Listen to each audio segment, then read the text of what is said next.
Hey folks, I don't know what that was. My video just ran out. It stopped recording on its own. It does that every now and then, but I was over 13 minutes in this video, and I definitely don't want to reshoot any of that. Funny thing is that like the exact same thing happened 2 years ago when I was doing my Bond by Bond. I was on down to Daniel Craig, last one, and like halfway through my video just shuts off. That was so weird. Anyhow, as I was saying, I believe the last thing I said was Tobey Maguire came back as Spider-Man in his mid-40s, about 15 years, a little less, after he played the role. Now you got Michael Keaton's in his early 70s, and it's been 30 years since he played Batman, and I just think it's just not the same scenario. And also, I said going into No Way Home that I was very cautious. I was very suspicious that this was not going to work, not going to be possible. It's like the Doctor Strange situation. You know, there's 14 million ways to fuck this up and one way to get it right. But even though I was wrong, even though that was a great movie, that doesn't mean I want a trend of this shit. And that's the trend is exactly what we're going to get. The Doctor Strange multiverse coming out in May. You got the Flash movie, Flashpoint coming out in November. You know, it's just a matter of time before we get the Men in Black Ghostbusters team-up movie. I'm telling you, that's going to happen. Anyhow, man, it was, no, in 2 seconds, this kid's making noise in here. Ultimately, what was disappointing about the Batfleck run, or as I'm calling it, Solo, was the, God, those just didn't land. Anyhow, what was so disappointing about it was that it really had its legs cut out from under it before it even got a chance to gain momentum. And yeah, it's because both the box office and the reviews for Dawn of Justice were so disappointing. They never really gave Batfleck a chance. You know what I mean? And as I said, Ben Affleck, I think, is probably the best guy to ever play Batman. As far as, I didn't even get to like his gadgets, his babes. His gadgets were cool, man. I like the Batmobile in this one. I like the kind of grappling hook on the Batmobile. That was awesome.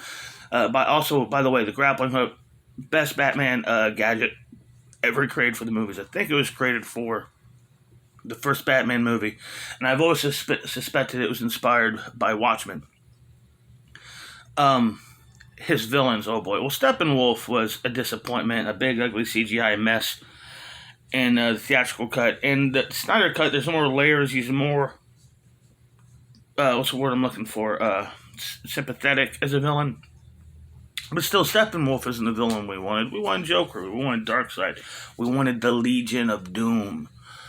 Why not Black Adam? Black Adam would be a terrific villain for Avengers, for Justice League 2.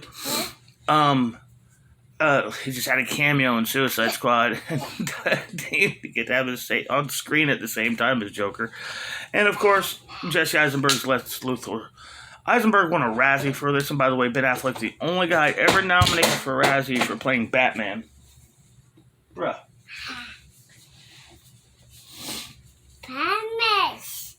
Batman. That's Batfleck there, too. What? Clooney was nominated for Worst On-Screen Duo, but Ben got nominated for Worst Actor of the Year for Dawn of Justice. That was ridiculous. But Eisenberg won a Razzie for it, for Luthor. And look, man, lots of people, really don't like his Luthor at all. And I understand why. But what I just appreciate, I don't really like that interpretation of Luthor, even in the script. You know, he's too giddy crazy. You know, I like Luthor to be a little bit more meticulous, a little bit more malicious, and oh man, no, what's what I'm looking for? What? It just felt like he was too over the top. You know what I mean? And yeah, Eisenberg was silly in it, but at the same time, he did his own thing with the character. He didn't just do an impression of Gene Hackman like is what Kevin Spacey did. Kevin Spacey was one of the best actors of his entire generation, and he just aped somebody else. That really irked the shit out of me when Superman Returns came out. So Eisenberg wasn't... My problem with the movie wasn't Eisenberg. Uh, and even though I thought the villains were disappointing in his two films, the villains weren't the problems with those movies.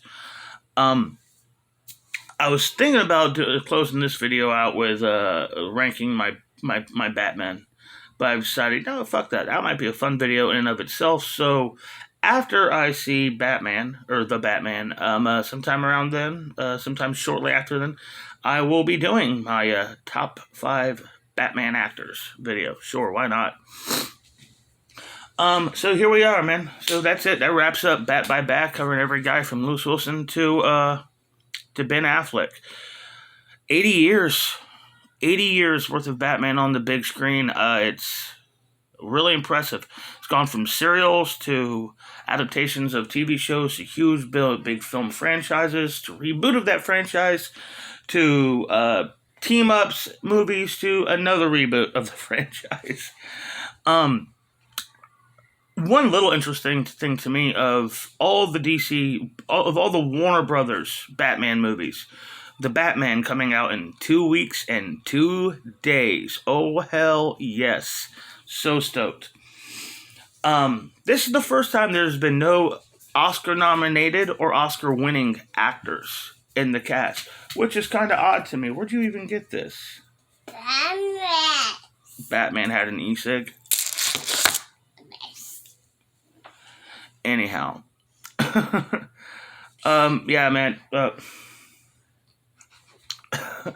Batman is just, well, the girls in the Affleck. You know, he never had a love interest, did he? But, you know, as far as, you know, he had Amy Adams, Gal Gadot, Margot Robbie.